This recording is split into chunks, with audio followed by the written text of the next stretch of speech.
avant de parler du Togo où 2 personnes meurent d'accidents de circulation.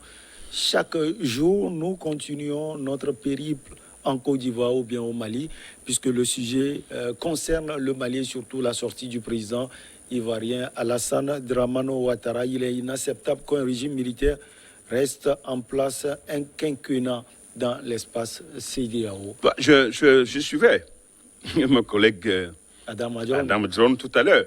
Il a reconnu quand même que les sanctions contre le Mali n'affectent pas que le Mali. Le Mali est un grand centre commercial et économique de Bamako vers d'autres pays comme de d'autres pays vers Bamako. C'est transversal. Et du coup... Donc, ces sanctions touchent la CEDEAO aussi. Toute la CEDEAO et les commerçants maliens, sénégalais, nigériens sont déjà... Il y a un certain remous. Hein? Il y a une certaine prise de conscience que la CEDEAO doit rapidement lever la sanction. Et du coup, ce qui est fondamental, quand nous parlons du président Alassane Ouattara, son 3e mandat, c'est dans le sang, puisqu'il y a eu au moins 80 mois. Et lui, il doit comparaître devant une cour martiale. Ce n'est pas seulement mettre à son actif. Oui, non. Mais c'est lui qui est au pouvoir. Il est au pouvoir. Souvent, ça que... Oui, je suis les responsabilités. Je suis d'accord. Je suis d'accord que les responsabilités sont partagées. Mais lui attend au pouvoir. C'est lui qui est toujours au pouvoir. Et il y a eu des morts. Il y a eu presque 100 morts. C'est 80 de morts. Et du coup, lui, son pouvoir, en principe, son régime est souillé. Mais c'est en Afrique qu'on fait des élections où les gens meurent. Alors que dans les autres pays, même dans les autres pays, c'est la joie. Quand il y a élection, c'est une fête où les gens vont s'exprimer pour renouveler ou sanctionner le mandat de leurs dirigeants. Donc lui, là, en principe, il devait se taire parce qu'il n'est pas clean pour parler. La junte n'est pas en train de tuer les Maliens. La junte ne tue pas les Maliens. Sauf que le président Ouattara est arrivé au pouvoir par des élections. Même si il y a eu une guerre qui a suivi... Par les élections, il y a eu 3000 morts aussi. Est-ce que c'est lui qui l'a causé? Mais les forces françaises l'ont aidé à prendre le pouvoir. Et les morts qu'il y a eu, et les morts qu'il y a eu, ce n'est pas seulement de Laurent Gbagbo. Mais personne n'a dit ça. Même si c'est Laurent Gbagbo qui a payé le lourd tribut en faisant plus d'une dizaine d'années à La Haye. Donc, Alassane Ouattara, quand il parle de la junte là, sincèrement, même s'il est le chef d'État, il est bien écouté. S'il est bien écouté, juste parce qu'il a la France derrière lui. S'il disait que ça va porte parce qu'il y a un soutien de taille qui est la France. Et quand il parle, tout le monde, on voit la France à travers lui. Lui, quand il parle, on voit la France à travers lui. Et du coup, ça va pèse. Bon, donc, fondamentalement, il faut revenir, si vraiment on veut que la CEDEAO, les pays de la CEDEAO survivent à cette crise malienne, il faut qu'on revienne, il faut qu'on fasse profil bas. Profil bas, la junte, on a déjà vu la junte afficher un profil d'humilité pour dire qu'il est toujours ouvert au dialogue. Il y a une porte qui est ouverte au dialogue avec la CEDEAO. Et qui fait la CEDEAO. Donc la jeune demande à la CEDEAO de faire le pas. C'est ça? C'est ce que ça veut dire? Donc, oui, mais quand les fils vont commencer par... la CEDEAO, parce que c'est elle qui a pris les sanctions, en principe, elle devait faire le pas. C'est malheureux. Hein, rien n'est malheureux. C'est malheureux. Rien n'est malheureux parce que, moi je continue par le dire, l'enjeu de cette crise-là profite à une seule puissance. Il faut que la CEDEAO sache qu'on est en train de les rouler dans la farine. Même les pays anglophones. Eux tous. La France. Le Mali va survivre. Ghana, le Mali va survivre. Nigeria, le Mali va survivre à cette crise. Et les pays de la CEDEAO auront honte. Le Mali va survivre. Payer les salaires. Payer les salaires et demeurer un pays responsable. Qui quitte même le franc CFA. Je crois que c'est en cours. Il faut quitter même la zone CFA. Il faut quitter. Et le Mali est en train de faire très rapidement pour quitter la zone CFA et laisser l'UEMOA, laisser BCAO.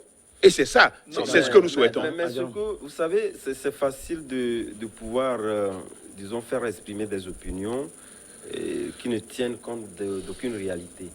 Je pense qu'une junte qui a perpétré un coup de force est mal placée pour prendre des décisions liées donc au destin d'un pays. Oh là là. On voulait donc l'affecter d'une subdivision sous-régionale qui n'est pas une émanation des pays de la CEDEAO. Mais vous savez, cette subdivision-là sont une émanation des Nations Unies même.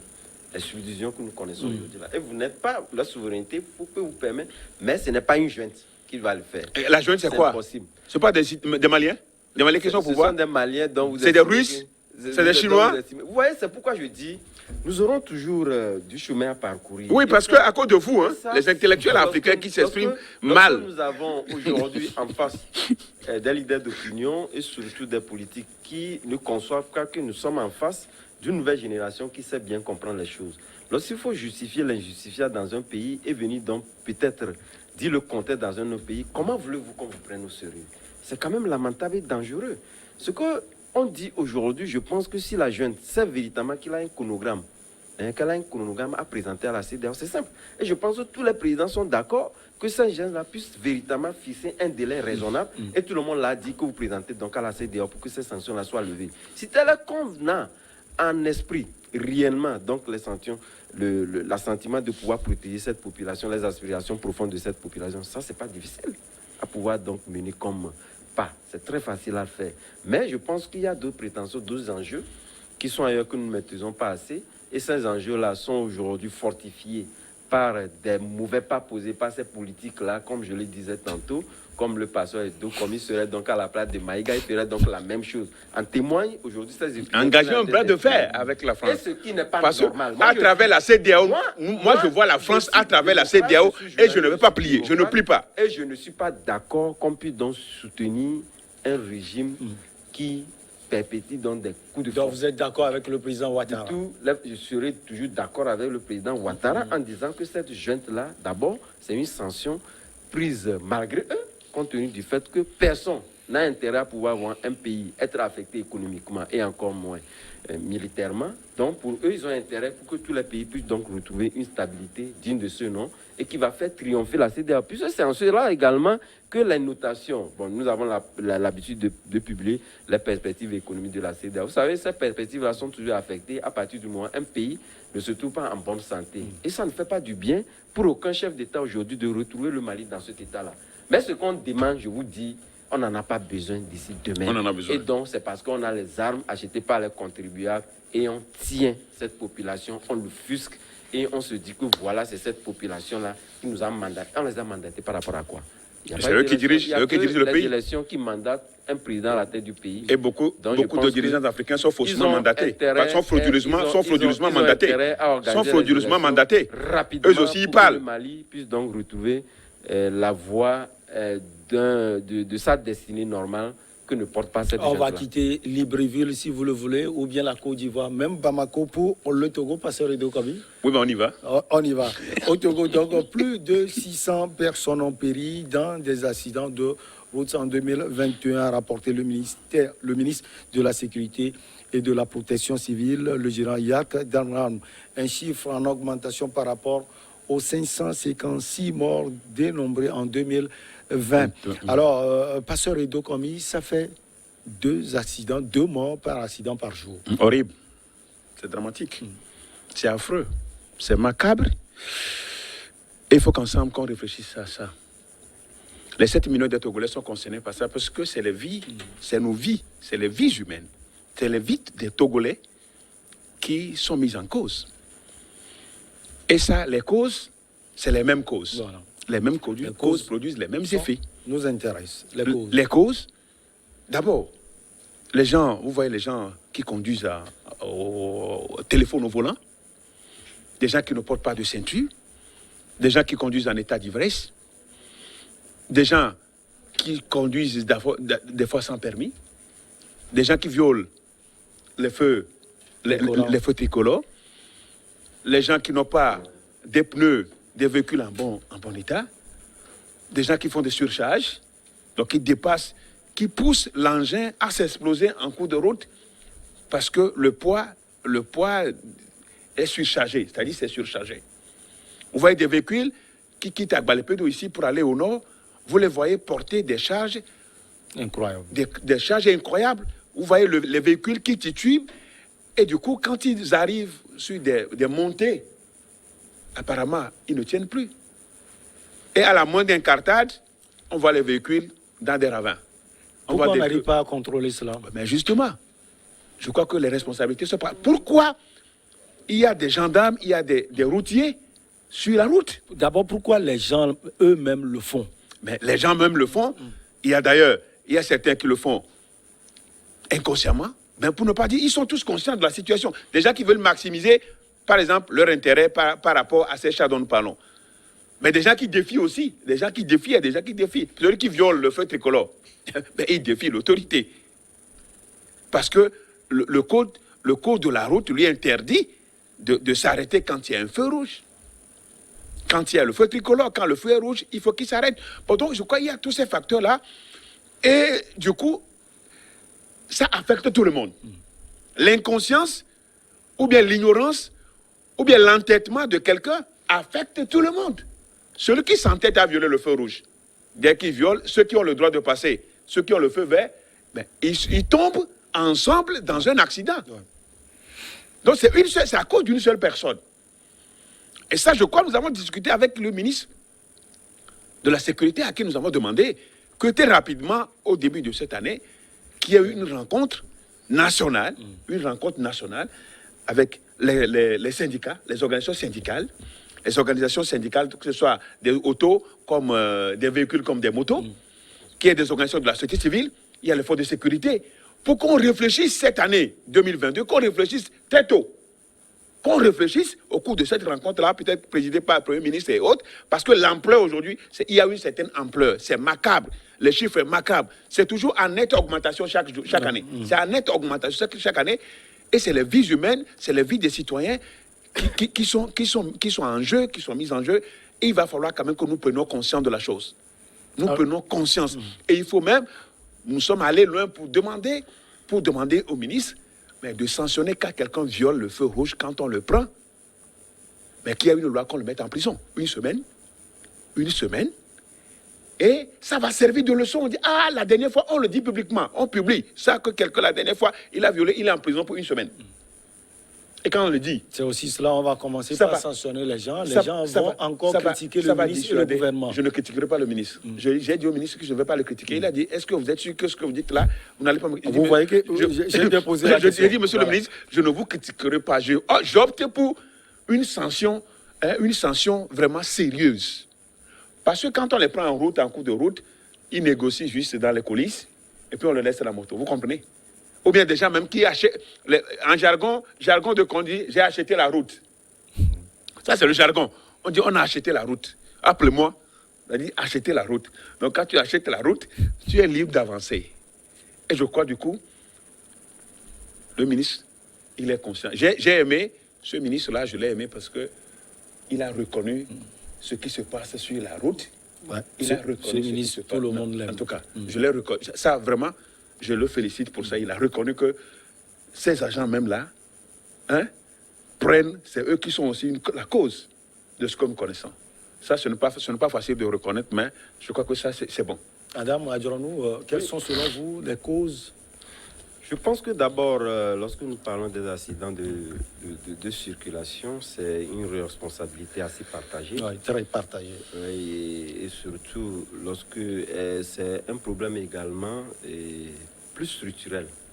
Il y a un problème plus structurel, puisque aujourd'hui, lorsque nous disons, voilà les violations de feux rouges, disons, téléphone au volant, vous êtes ivre au volant, etc., ce sont des dispositions connues. Et je pense que depuis longtemps, on n'a toujours fait que défendre, disons, cette vue-là et cette prise de conscience-là tarda aussi à venir. Je parle de problème structurel parce que c'est vrai, lorsque vous parlez tout à l'heure des critiques à l'encontre du ministre, c'est réellement également ça. Lorsque je dis, il doit avoir une prise de conscience. Entre-temps, lorsqu'il est arrivé en 2013-2014 à imposer le port généralisé de casque, dont aujourd'hui le Togo est un modèle dans la sous-région, parce que vous n'irez nulle part et voir dans ce modèle-là. Il a instauré, et je pense que cette voie a résonné au-delà des frontières. J'ai vu beaucoup de magazines, de le citer en exemple. Et surtout, le port de casque n'était pas seulement donné seulement aux conducteurs de moto, c'était aussi imposé à l'entame, donc aux passagers. Mais avec le temps, les gens ont commencé, même jusqu'aux plus grandes institutions, ont commencé déjà par le remettre en cause, compte tenu du fait, voilà, vous avez la sueur de quelqu'un dans tel casque et d'emporter, etc. Et on a vu les gens acheter même, même leur propre casque, les passagers qui ont acheté. C'est comme ça, le ministère a reculé devant l'obligation du port de casque au niveau du passager. Et donc, je pense qu'aujourd'hui, ça refait surface et ça mérite d'être posé comme question. Si vous ne voulez pas porter donc le casque de celui du conducteur de taxi-moto, vous êtes quand même en obligation, étant donné que vous avez comme outil de mobilité de prendre donc les taxi-motos, d'avoir donc votre casque. Et ça doit être une obligation. Je pense qu'il appartient donc à ces leaders d'opinion-là de faire preuve de pragmatisme et surtout de rationalité en faisant en sorte que lorsque le ministère prend ces dispositions-là, qu'ils puissent donc les accompagner. Puisqu'ils sont les premiers. Lorsque ces gens-là vont commencer par crier, à commencer déjà par critiquer, et le ministre, et dans le ministre ne recule pas pour lâcher faire, mais également recule pour réellement donc étudier de fond en comble d'autres mesures alternatives pour pouvoir donc l'imposer. Au même moment, je parle donc de problèmes de structurels parce que, entre-temps également, il avait commencé par imposer le fait qu'il faudrait fondamentalement avoir un permis de conduire. Et moi, c'est là la question même qui m'intéresse également. Donc, en parlant de ça, nous avons aujourd'hui des grands regroupements qui font aujourd'hui ce taxi-moto-là, puis sont les constats qui sont réellement donc en avance, puisque lorsque nous prenons surtout l'agglomération de Lomé, c'est une masse critique. Et ces gens-là qui sont organisés, il y avait même la DOSI qui s'était même mêlée. Entre-temps, on peut véritablement dans les organiser. Il y avait même des cours qui ont commencé par être donnés gratuitement pour que les gens puissent passer dans ces permis de conduire-là. Et je veux réellement qu'on mette des outils en place que pour le fait de passer ces permis de conduire-là ne soit plus une affaire de copinage. On demande peut-être 15 000 pour passer le permis de conduire. Il faudrait quand même que les gens débouchent jusqu'à 30, 40 000 avant donc de pouvoir donc avoir ce permis de conduire-là. Il faudrait également que ces structures-là, on puisse mettre des dispositions en place, puisque l'essentiel, c'est de connaître le code de la route.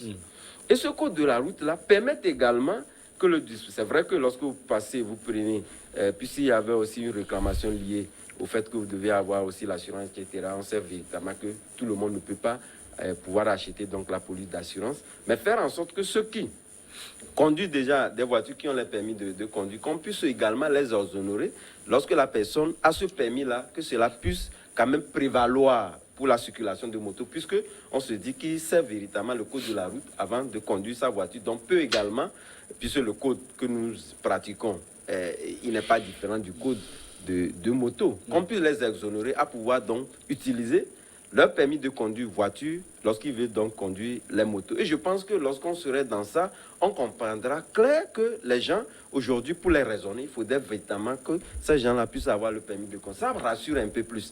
Puisqu'il y a des gens aujourd'hui, vous les prenez, moi la fois dernière, j'assistais à un accident, et n'oubliez pas les accidents qui ne sont pas remontés. Donc, cette comptabilité n'a pas exhaustive. Voyez-vous, quelqu'un qui faisait un accident, je vous dis aujourd'hui, la personne là a son bras non seulement qui n'arrive pas, donc un nerf a été touché. Il ne peut pas aujourd'hui. Pour la simple et bonne raison que vous allez voir, il y a une déviation qui est menée au niveau, puisque vous savez qu'on veut réfectionner la route de Segbe, on a fait une déviation. Seulement, on a mis un goudron, vous voyez comment les gens filent. Et la personne a pris pratiquement le côté opposé. Et donc, celui-ci, en voulant virer, lui ne peut pas imaginer que quelqu'un puisse encore prendre le côté opposé. Et donc, regardant les voitures, il s'est heurté.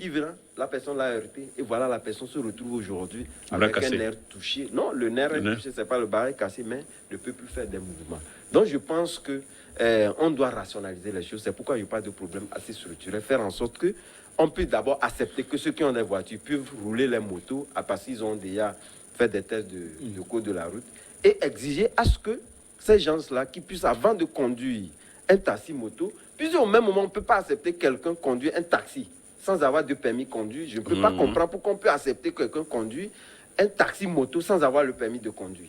C'est inadmissible. Et donc, je pense que sur cet aspect-là, et faire en sorte que les gens ne dépensent pas trop. Parce que les gens déboussent trop, que ce soit parce qu'il y a aussi les auto-écoles qui sont aussi complices. Ouais. On va vous demander que voilà, il faudrait quand même que vous déboussiez des montants indus pour réellement donc avoir ce permis. Si c'est 15 000, les gens vont aller, puisqu'il y a des gens qui sont prêtés volontiers à pouvoir donc éduquer des gens au cours de la route, pour que les gens puissent avoir ce permis de conduire-là. Ça peut directement commencer par faire prendre conscience aux gens que de pouvoir rester, puisqu'on sait, violation des feux, ça on connaît. téléphone au volant, on connaît ça, on sanctionne. Et nous également, on peut interpeller les gens pour pouvoir prendre réellement conseil. Je pense que tous ces aspects-là réunis nous permettent véritablement de nous tirer d'affaire quand on sait que, quels que soient les outils mis en place, on serait quand même loin de pouvoir sortir indemne de ces accidents. Pasteur Edo, comme vous l'aviez dit, vous avez eu une rencontre avec le ministre Yark. Est-ce que les Togolais peuvent espérer pour l'année 2022? Oui, ben, les Togolais peuvent espérer s'il y a une prise de conscience générale, il y a la collective. prise de conscience, il y a La prise de également, conscience.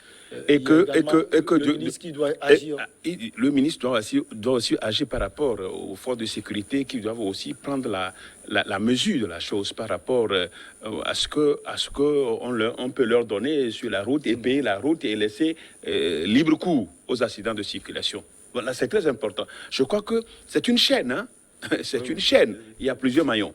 Et dès que, de manière consciencieuse, tous les maillons travaillent bien, je pense que la chaîne peut tenir. Et c'est ça. Parce que on veut bien, il faut réduire le taux de mortalité à travers les accidents de circulation. Et je crois que c'est une conscience collective. Il faut que nous prenions conscience de la chose.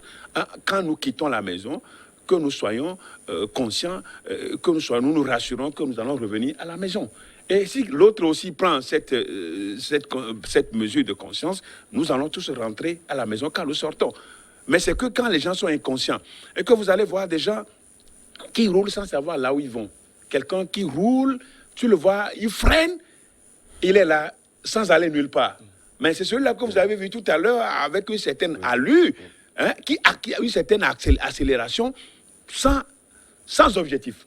Et donc, je crois que ça doit être aujourd'hui. Dans toutes les communes, ils doivent mettre des sessions. Parce que nous avons les communes aujourd'hui. Il faut qu'il y ait des sessions, des sessions dans ces communes-là pour s'occuper de cet aspect de la circulation. Et je crois qu'en le faisant, avec des mesures, avec des sensibilisations davantage, et comme il a dit, de manière structurelle, on peut facilement réduire. Il faut réduire drastiquement le taux. Revenir, c'est difficile de dire taux zéro accident, zéro mort pour venir. Même dans les pays occidentaux, il y en a.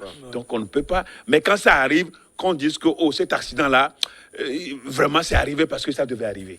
Mais pas des accidents de trucs vraiment de manière ce qu'on peut éviter, hein, de manière bête, on conseille des accidents, et voilà, c'est des morts d'hommes. Et aussi, il faut mettre aussi les acteurs, les acteurs, il y a les sapeurs-pompiers aussi, hein, nous n'en avons pas. Vous savez, en principe, nous on pense que chaque commune, en principe, doit être dotée d'un service de sapeurs-pompiers, d'une ambulance, par rapport à un véhicule de sapeur-pompier dans chaque commune, pour que quand il y a d'accident, là où la commune, la mairie ou la plus proche de l'accident, on puisse rapidement avoir sollicité son service pour prendre les blessés et les amener rapidement aux soins. Parce que des fois,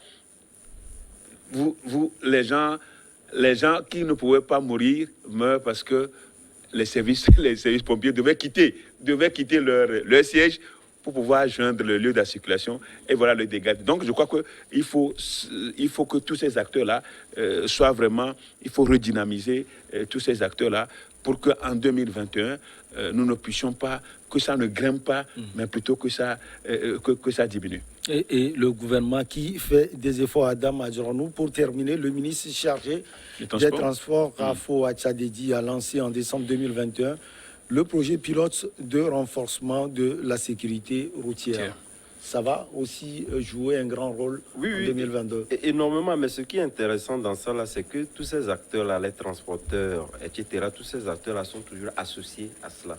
Et moi, je me dis aujourd'hui, pratiquement, lorsque vous les prenez, se retrouvent presque, tous ou presque, dans un conglomérat où ils échangent chaque jour.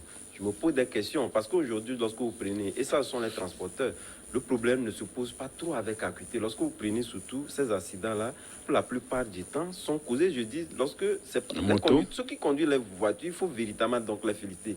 N'eût été leur vigilance, je vous dis le nombre d'accidents qu'on aurait véritablement, donc ce serait que véritablement donc énorme. Maintenant, pour rebondir à une sollicitation du pasteur, je me dis, c'est à eux de projet. Donc, dans le plan communal que vous avez présenté au gouvernement, donc vous n'avez pas mis ça là-dedans.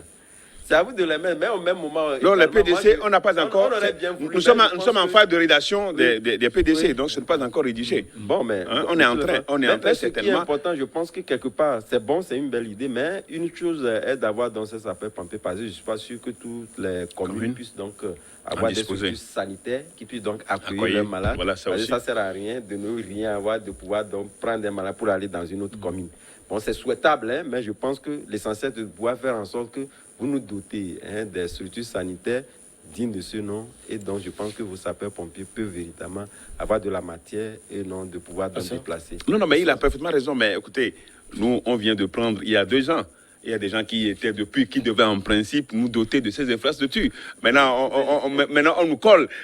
C'est à nous, on dit, mairie, qu'est-ce que le maire fait? Qu'est-ce que le maire fait? Mais on a oublié qu'il y a déjà des années où des gens qui étaient pleinement, qui assuraient pleinement ces responsabilités, qui n'ont pas pu le faire. Donc aujourd'hui, on décharge tout sur nous comme nous sommes un dépotoir. Voilà un peu ce qu'il a dit. Ce qu'il a dit, c'est tout à fait normal. Il nous faut quand même, comme nous sommes aux affaires, il faut faire quelque chose pour réduire le taux de mortalité. Justement pour dire que voilà, ce qu'on défend en haut, qu'on n'arrive pas à faire, voilà, en bas, ne serait que du côté communal, on commande et à pas trouver des articles pour se tirer d'affaire. Non, ce n'est pas une manière de trouver de faire. Non, plutôt, moi, je suis en train de dire, de dénoncer ce que les autres n'ont pas fait. Et aujourd'hui, nous, on veut bien le faire. Hein, on veut bien le faire. Je crois que pour marquer notre passage. Pour marquer notre passage. On a encore 4 ans devant. On a encore 4 ans devant. Et je pense que notre souhait, c'est de faire quelque chose. Pasteur Ido Kwame, des nouvelles de Dimas, il va bien? Oui, je crois que Dimas, on ne va pas dire qu'il se porte bien, parce que la situation ne lui permet pas de se porter bien, mais il vit. Tout ce qu'on peut dire, il est en vie. Et comme on l'a toujours dit ici chaque mardi, cette pensée à lui, et surtout aux autorités judiciaires, parce qu'on veut qu'on le situe, parce qu'on ne veut pas qu'il reste. Ça fait 4 mois de cela bientôt. Il faut qu'on le situe, que la justice le situe, et comme ça, nous tous, nous saurons ce qui s'est passé exactement. Qu'il soit, tout ce qu'on peut souhaiter, c'est qu'il ait encore une bonne morale et que, décidément, son heure arrive et qu'il quitte là-bas. Pasteur Ido Kwame, président du mouvement Martin Luther King, Adam Adjornou, merci beaucoup à vous. C'est un plaisir. Allez, on se retrouve la prochaine fois, toujours avec le même plaisir. Merci beaucoup à vous pour vos encouragements. On est toujours ensemble.